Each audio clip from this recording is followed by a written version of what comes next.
ದೇವರಿದ್ದಂಗೆ madam. ಇನ್ನು ರಾಧೆಯ ಹೊಸ project ನಿಮಗೆ ಸೊ ಹೇಗೆ ಅನಿಸ್ತಾ ಇದೆ ಈ ಒಂದು ಹೊಸ ಪ್ರಾಜೆಕ್ಟು ಆ್ಯಂಡ್ ಈ ಪ್ರಾಜೆಕ್ಟ್ ಬಗ್ಗೆ ಎಷ್ಟು ಸ್ಪೆಷಲ್ ನಿಮಗೆ? ದುಡ್ಡು ಬೇರೆ ಹಾಕ್ಬಿಟ್ಟಿದ್ದೀನಿ, ಹಾಗಾಗಿ ಎರಡು ದೋಣಿ ತೇಲ್ತಾ ಇದೆ ನನಗೀಗ. ಯಾವ ಆಧಾರದ ಚಿತ್ರ? ಯಾಕಂದರೆ ಕೆಲವೊಂದು ಕಡೆ ಕ್ರೈಮ್ ಏನೋ ತೋರಿಸ್ತಾರೆ, ಇನ್ನೊಂದು ಕಡೆ ಲವ್ ಸ್ಟೋರಿ ನಡೆಯುತ್ತೆ. ಆಗಿನ ಗನ್ನಲ್ಲಿ ನನಗೆ ಸ್ವಲ್ಪ ಕನ್ಫ್ಯೂಷನ್ ಇದೆ ಯಾವ ಬೆಸ್ಟ್ ಕತೆ ಇದು ಅಂತ. ಅಂದರೆ ಕನೆಕ್ಟ್ ಆಗುತ್ತೆ ಜನಕ್ಕೆ. ಒಂದು ಫುಲ್ ಫ್ಯಾಮಿಲಿ ಮ್ಯಾನ್ಗೆ ನಾವೇನು ಅಂದ್ಕೊತೀವಿ, ಒಂದು ಕಂಪ್ಲೀಟ್ ಮ್ಯಾನ್ ಅಂತ ಅಂದ್ಕೊಳ್ಳೋರಿಗೆ ಈ ಸ್ಟೋರಿ ಫುಲ್ ಕನೆಕ್ಟ್ ಆಗುತ್ತೆ. ಎಸ್, ನಮ್ಮ ಜೊತೆಗೆ ಇವಾಗ ರಾಧೆಯ ಸಿನಿಮಾದ ಡೈರೆಕ್ಟರ್ ವೇದಗುರು ಸರ್ ನಮ್ಮ ಜೊತೆ ಇದ್ದಾರೆ. ಮಾತಾಡ್ಸೋಣ ಸರ್. ನಮಸ್ತೆ. ನಮಸ್ತೆ ಮ್ಯಾಮ್. ಸರ್ ಹೇಗಿದ್ದೀರಾ ಸರ್? ನಾವು ಸೂಪರ್, ನೀವು ಹೇಗಿದ್ದೀರಾ? ಸೂಪರ್ ಆಗಿದ್ದೀನಿ. ಏನು ಸರ್ ಒಳ್ಳೆ ಇದು ಕಾಸ್ಟ್ ಮಾಡಿದ್ದೀರಿ ನೀವು. ಅಜಯ್ ಹೊಸಬ್ರು ಅಂತಲೇ ಅನಿಸಲ್ಲ ನನಗೆ, ಅಷ್ಟು ಚೆನ್ನಾಗಿ ಬಂದಿದೆ. ಪ್ರೋಮೋ ನೋಡ್ತಾ ಇದ್ದೆ ನಾನು. ಇದನ್ನು 20 ವರ್ಷ ಎಕ್ಸ್ಪೀರಿಯನ್ಸ್ ಇದೆಯಲ್ಲ ನಮಗೆ. ಹಾಗಾಗಿ direction first time. Direction first time. But ನಾವು ಮಾಡಿರೋದೇ ಇದೇ ಕೆಲಸ ಅಂದಾಗ ನಮ್ಗೆ ಅದು ಇಂಡಿವಿಜುವಲಾಗಿ ಇದು ಫಸ್ಟ್ ಟೈಮ್ ಅಷ್ಟೇ. ಹೇಗಿತ್ತು ಸರ್ ಈ ಎಕ್ಸ್ಪೀರಿಯನ್ಸ್? ಅಂದರೆ ಡೈರೆಕ್ಷನ್ ಅನ್ನೋದು ಹೆಂಗೆ, ತುಂಬ ಚಾಲೆಂಜಿಂಗ್ ಆಗಿತ್ತಾ? ನಮ್ಗೆ ಯಾವಾಗಲೂ ಚಾಲೆಂಜಿಂಗ್ ಏನಲ್ಲ, ಅದು ನಮ್ಗೆ ಯಾವಾಗಲೂ ಲವ್, ಅದು ಒಂಥರ ಪ್ರೀತಿ. ಆದರೆ ನಮಗೆ ಶೂಟಿಂಗ್ ಇದ್ದಷ್ಟು ನಮಗೆ ಪ್ರೀತಿ ಜಾಸ್ತಿ ಇರುತ್ತೆ. ಖಾಲಿ ಕೂತ್ರೇನೆ ಬೇಜಾರಾಗೋದು. ಈ ಥರ ತುಂಬ ಜನ ಡೈರೆಕ್ಟರ್ ಆಗಬೇಕಂತಿರ್ತಾರೆ. ನೀವು ಮಾಡಿರೋ ಎಕ್ಸ್ಪೀರಿಯನ್ಸ್ ಪ್ರಕಾರ ಏನು ಹೇಳ್ತೀರಾ? ಏನಾರು ಒಂದು ಸಜೆಷನ್ಸ್ ಏನಾದ್ರು ಕೊಡ್ಬೋದಾ? ಸಜೆಷನ್ ಕೊಡೋಷ್ಟು ನಾವು ಇನ್ನೂ ಈಗ ಫಸ್ಟ್ ಸ್ಟೆಪ್ ಇಡ್ತಾ ಇದ್ದೀವಿ ನಾವು. ಅವ್ರವ್ರ ಚಾಯ್ಸ್, ಅವ್ರವ್ರ ಮೈಂಡ್ ಸೆಟ್ಟಿಗೆ ಅವ್ರವರು ಬೆಳೀತಾರೆ ಬಿಡಿ. Super sir. ಇನ್ನು ರಾಧೆಯ ಹೊಸ ಪ್ರಾಜೆಕ್ಟ್ ನಿಮಗೆ ಸೊ ಹೇಗೆ ಅನಿಸ್ತಾ ಇದೆ ಈ ಒಂದು ಹೊಸ ಪ್ರಾಜೆಕ್ಟು ಆ್ಯಂಡ್ ಈ ಪ್ರಾಜೆಕ್ಟ್ ಬಗ್ಗೆ ಎಷ್ಟು ಸ್ಪೆಷಲ್ ನಿಮಗೆ? ತುಂಬಾ ಸ್ಪೆಷಲ್ ಇದು ನನಗೆ. ಯಾಕೆಂದರೆ ನಾನು ನಾಟ್ ಓನ್ಲಿ ಡೈರೆಕ್ಟರ್, ದುಡ್ಡು ಬೇರೆ ಹಾಕ್ಬಿಟ್ಟಿದ್ದೀನಿ, ಹಾಗಾಗಿ ಎರಡು ದೋಣಿ ತೇಲ್ತಾ ಇದೆ ನನಗೀಗ. ಮುಳುಗ್ದಂಗೆ ನೋಡ್ಕೋಬೇಕಷ್ಟೇ. ಈ ಕಡೆ ಡೈರೆಕ್ಷನ್ನು ಸೋಲ್ಬಾರ್ದು, ಈ ಕಡೆಗೆ ಪ್ರೊಡಕ್ಷನ್ನು ಸೋಲ್ಬಾರ್ದು. ಹಂಗಾಗಿ ನಂಗೆ ತುಂಬಾ ಸ್ಪೆಷಲ್ಲು. ಹಂಗೆ ಬಂದಿದೆ ಕೂಡ ಸಿನಿಮಾ. ನೋಡಿದ್ದೀರಿ, ಟೀಸರ್ ನೋಡಿದ್ದೀರಿ, ಸಾಂಗ್ ನೋಡಿದ್ದೀರಿ.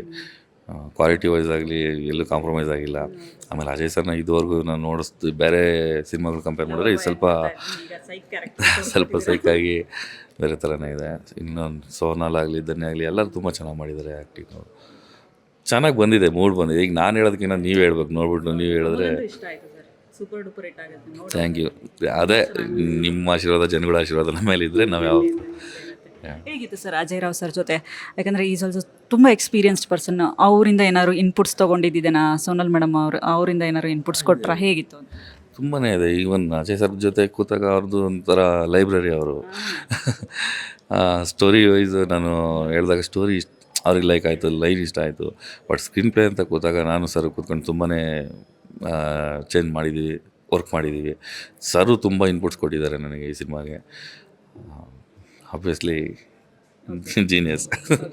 ಸುಮಾರು ಎಲ್ಲೆಲ್ಲಿ ಶೂಟಿಂಗ್ ಮಾಡಿದ್ದೀರಿ? ಏನು ಕತೆ? ಸುಮಾರು ಎಷ್ಟು ದಿನಗಳಾಯಿತು ಶೂಟಿಂಗು ಅಂತೇಳಿ? ಶೂಟಿಂಗ್ ಆಗಿದೆ ಮ್ಯಾಮ್, ಒಂದು 45-50 ಡೇಸ್ ಆಗಿದೆ. 50 ಕಲ್ಚರ್ಸ್ ಅಂತೂ ಆಗಿದೆ. ನಾವು ಆಲ್ಮೋಸ್ಟ್ ಬೆಂಗಳೂರು ಆ್ಯಂಡ್ ಶಿವಮೊಗ್ಗ ಒಂದು ಜೈಲ್ ಫೈಟ್ ಮಾಡಿದ್ದೀವಿ. ಅಂದರೆ ನಮ್ಮದು ಸ್ಟೋರಿ ಡಿಮ್ಯಾಂಡ್ ಏನಂದರೆ ಆಲ್ಮೋಸ್ಟ್ ಎಲ್ಲ ಸೆಟ್ ವೈಸ್ ಇತ್ತು. ನಮ್ಮದು ಇಂಟ್ರಾಗೇಷನ್ ರೂಮ್ ಇರ್ಬೋದು, ಸ್ಟೇಷನ್ಸ್ ಇರ್ಬೋದು, ಈ ಥರ. ಹಾಗಾಗಿ ಬೆಂಗಳೂರು ಬಿಟ್ಟು ಎಲ್ಲೂ ಹೊರಗಡೆ ಹೋಗೋ ಅವಶ್ಯಕತೆ ಬರಲೇ ಇಲ್ಲ ನಮಗೆ.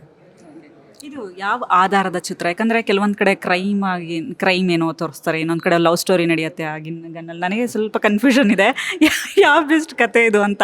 ಅವರು ಹೇಳ್ತಾ ಇದ್ದಾರೆ, ಸೋನಲ್ ಅವರು, ನನಗೆ ಗೊತ್ತಿಲ್ಲ, ಇದು ಕಂಪ್ಲೀಟ್ ಪ್ಯಾಕೇಜ್ ಅಂತ ಹೇಳ್ಬೋದು ಅಂತ. ಏನು ಹೇಳ್ತೀರಾ? ಎಕ್ಸಾಕ್ಟ್ಲಿ, ಅದು ಕಂಪ್ಲೀಟ್ ಪ್ಯಾಕೇಜೇ ಅದು. ಇದರಲ್ಲಿ ನೋಡಿ, ಅಮ್ಮನ ಲವ್ ಸ್ಟೋರಿ ಇದೆ, ತಂಗಿ ಲವ್ ಸ್ಟೋರಿ ಇದೆ, ಹೆಂಡತಿ ಲವ್ ಸ್ಟೋರಿ ಇದೆ, ಮಗು ಲವ್ ಸ್ಟೋರಿ ಇದೆ. ಅಂದರೆ ಕನೆಕ್ಟ್ ಆಗುತ್ತೆ ಜನಕ್ಕೆ. ಒಂದು ಫುಲ್ ಫ್ಯಾಮಿಲಿ ಮ್ಯಾನ್ಗೆ ನಾವೇನು ಅಂದ್ಕೊತೀವಿ, ಒಂದು ಕಂಪ್ಲೀಟ್ ಮ್ಯಾನ್ ಅಂತ ಅಂದ್ಕೊಳ್ಳೋರಿಗೆ ಈ ಸ್ಟೋರಿ ಫುಲ್ ಕನೆಕ್ಟ್ ಆಗುತ್ತೆ. ಆಮೇಲೆ ಅಗೇನ್ ಲವ್ ಸ್ಟೋರಿಗಳು ತುಂಬ ನೋಡಿರ್ತೀವಿ. ಆಟೋ ಓಡಿಸೋರ್ದಿಂದ ಹಿಡಿದು ಬೇರೆಯವ್ರದ್ದು ಎಲ್ಲರದ್ದು. ಒಬ್ಬ ಕ್ರಿಮಿನಲ್ದು ಲವ್ ಸ್ಟೋರಿ ಇದೆಯಲ್ಲ, ಇದು ಫಸ್ಟ್ ಟೈಮ್ ಅನಿಸುತ್ತೆ ನನಗೆ ಗೊತ್ತಿರೋ ಥರ. ಯಾಕಂದರೆ 30-40 ಕೊಲೆ ಮಾಡಿಕೊಂಡು ಜೀವನ ನಡೆಸ್ತಿದ್ದವನಿಗೆ ಅವನದೊಂದು ಲವ್ ಸ್ಟೋರಿ. ಸೊ ಹೊಸ ಇದಿದೆ, ಲೈನ್ ಇದೆ. ಆ ಒಂದು ಕ್ರೈಮಲ್ಲಿ ಲವ್ ಹೆಂಗೆ ಬೆಳೆಯುತ್ತೆ, ಉಳಿಯುತ್ತೆ ಅನ್ನೋದೇ ಕತೆ. ಇನ್ನು ಇದಕ್ಕೆ, ಈ ಪಾತ್ರಕ್ಕೆ ಯಾಕೆ ಅಜಯ್ ರಾವ್ ಸರ್ನೇ ಸೆಲೆಕ್ಟ್ ಮಾಡಿದ್ರಿ? Is there any particular reason? Not like that. ನನಗೆ ಅಜಯ್ ಸರ್ ಅಂದರೆ ತುಂಬ ಇಷ್ಟ ಮುಂಚೆಯಿಂದಲೂ. ಇಲ್ಲ, ನಾನು ಆ್ಯಕ್ಚುಲಿ ಆ್ಯಪ್ಟ್ ಆಗ್ತಾರೆ ಅವರು ಅವ್ರದ್ದು ಒಡನಾಟ ತುಂಬ ಇವತ್ತಿನ ದಿನದಲ್ಲ, ಒಂದು ತುಂಬ ವರ್ಷದ್ದು. ಅವ್ರನ್ನ ಹತ್ರದಿಂದ ನೋಡಿದಾಗ ಅನಿಸುತ್ತೆ ನಮ್ಗೆ ಅನಿಸುತ್ತಲ್ಲ ಸರ್ಗೆ ಏನಾದ್ರು ಬೇರೆ ಕ್ಯಾರೆಕ್ಟರ್ ವಿಷನ್ ಕೊಡಬೇಕು ಅಂತ. ಸೊ ನನ್ನ ಮೈಂಡಲ್ಲಿ ಯಾವಾಗಲೂ ಅದಿತ್ತು. ಸೊ ಹಂಗಾಗಿ ಈ ಥರ ಒಂದು ಅಂದರೆ ರೆಗ್ಯುಲರ್ ಮಾಡೋದಕ್ಕಿಂತ ಬೇರೆ ಏನೋ ಡಿಫ್ರೆಂಟ್ ಮಾಡೋಣ ಚೆನ್ನಾಗಿ ಬಂದಿದೆ, ಡಿಫ್ರೆಂಟಾಗಿದೆ. ಅದನ್ನು ಒಪ್ಕೊಂಡು ಮಾಡಿದ್ದಾರೆ ಸರ್, ಅವ್ರಿಗೆ ಥ್ಯಾಂಕ್ಸ್ ಹೇಳ್ಬೇಕು ನಾವು. ಸೂಪರ್.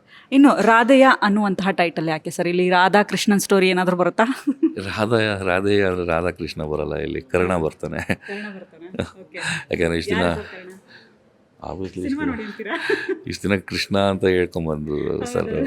ಈಗ ಅಂದರೆ ಈ ಕರ್ಣ ಹೇಗೆ ಅವನ ಜೀವನದಲ್ಲಿ ಅಷ್ಟು ಸ್ಟ್ರಾಂಗ್ ಇದ್ರೂ ಕೆಲವೊಂದು ಸಿಚುವೇಶನ್ಗಳು ಅವ್ನು ಡಿಮ್ಯಾಂಡ್ ಮಾಡ್ತಾ ಬಿಟ್ಕೊಡೋದಕ್ಕೆ, ಅಂದರೆ ಆ ಋಣ ಹೊತ್ಕೊಂಡು ಅವ್ನು ಹೆಂಗೆ ಬಾಳ್ತಾನೆ, ಆ ಒಂದು ಕ್ಯಾರೆಕ್ಟ್ರು ಇಲ್ಲಿ ನಮ್ಮ ಹೀರೋಗೂ ಸಿಮಿಲಾರಿಟೀಸ್ ಇದೆ.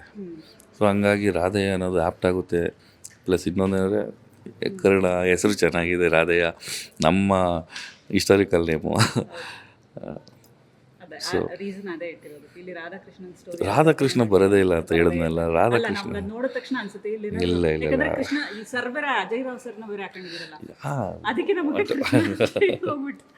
ಇಲ್ಲ ಇಲ್ಲ ಅಜಯ್ ರಾವ್ ಸರ್ದು ಕೃಷ್ಣ ಅನ್ನೋದು ಒಂದು ಏನು ಜಾನರ್ ಇತ್ತು, ಅದು ಬಿಟ್ಟು ಈಗ ಕರ್ಣನ್ ಜಾನರ್ ನೋಡೋಣ. ಸರ್, ಇತ್ತೀಚೆಗೆ ಭಾಳಷ್ಟು ಸಿನಿಮಾಗಳು ರಿಲೀಸ್ ಆಗ್ತಾ ಇದೆ. ಇದ್ರ ನದ್ಯ ಈ ಸಿನಿಮಾ ಗೆಲ್ಲುತ್ತೆ ಅನ್ನುವಂಥ ನಂಬಿಕೆ ಎಷ್ಟಿದೆ ಆ್ಯಂಡ್ ಯಾಕೆ ಗೆಲ್ಲಬೇಕು? ಯಾಕೆ ಗೆಲ್ಲಬೇಕು ಅಂದರೆ ಸಿನಿಮಾ ಮಾಡಿದ್ದೀವಿ, ನಮ್ಮ ಸಿನಿಮಾ ಗೆಲ್ಲೇಬೇಕು ಅದಿದೆ. ಯಾಕೆ ಗೆಲ್ಲಬೇಕು ರೀಸನ್ಸ್ ಕೇಳಿದ್ರೆ ಚೆನ್ನಾಗಿ ಮೂಡ್ ಬಂದಿದೆ ಸಿನಿಮಾ. ನಾನು ನೋಡಿ ಸಿನಿಮಾ ಚೆನ್ನಾಗಿದ್ರೆ 4 ಜನ ಕೇಳಿ, ನೀವು ಪ್ರಮೋಟ್ ಮಾಡಿ. ಚೆನ್ನಾಗಿಲ್ಲ ಅಂದರೆ ಡೈರೆಕ್ಟಾಗಿ ಹೇಳಿ, ನಾನು ರಿಸೀವ್ ಮಾಡ್ಕೊಳ್ತೀನಿ, ಆದರೆ ಏನಿಲ್ಲ. ಬಟ್ ಗೆಲ್ಲುತ್ತೆ ಅನ್ನೋ ನಂಬಿಕೆ ನನಗಿದೆ. ಆ ರೀಸನ್ಸ್ ಹೇಗೆ ಅಂತ ಗೊತ್ತಿಲ್ಲ, ಆಡಿಯನ್ಸ್ ಬಂದು ನೋಡಬೇಕು, ಹೇಳ್ಬೇಕು ನನಗೆ. ಇನ್ನು ಕೊನೆಯದಾಗಿ ವೀಕ್ಷಕರಿಗೆ ಏನು ಹೇಳ್ತೀರಾ? ನವಂಬರ್ 21 ಸಿನಿಮಾ ರಿಲೀಸ್ ಆಗ್ತಾಯಿದೆ. ದಯವಿಟ್ಟು ಎಲ್ಲರೂ ಥಿಯೇಟ್ರಿಗೆ ಬಂದು ಸಿನಿಮಾ ನೋಡಿ. ಕನ್ನಡ ಸಿನಿಮಾಗಳ ಉಳಿಸಿ ಬೆಳೆಸಿ, ನಮಗೆ ಸಪೋರ್ಟ್ ಇರಲಿ, ಯಾವಾಗಲೂ ನಿಮ್ಮ support. Thank you sir, thank you so much ಇಷ್ಟೊತ್ತು ಮಾತಾಡಿದ್ದಕ್ಕೆ. ವೀಕ್ಷಕರೇ, ಇದಾಗಿತ್ತು ಇವತ್ತಿನ ವಿಶೇಷ ಕಾರ್ಯಕ್ರಮ. ಮತ್ತಷ್ಟು ಅಪ್ಡೇಟ್ಸ್ಗಳಿಗಾಗಿ ನೋಡ್ತಾರಿ ಸುಮನ್ ಟಿವಿ ಕನ್ನಡ. ದೇವರಿದ್ದಂಗೆ ಮೇಡಮ್.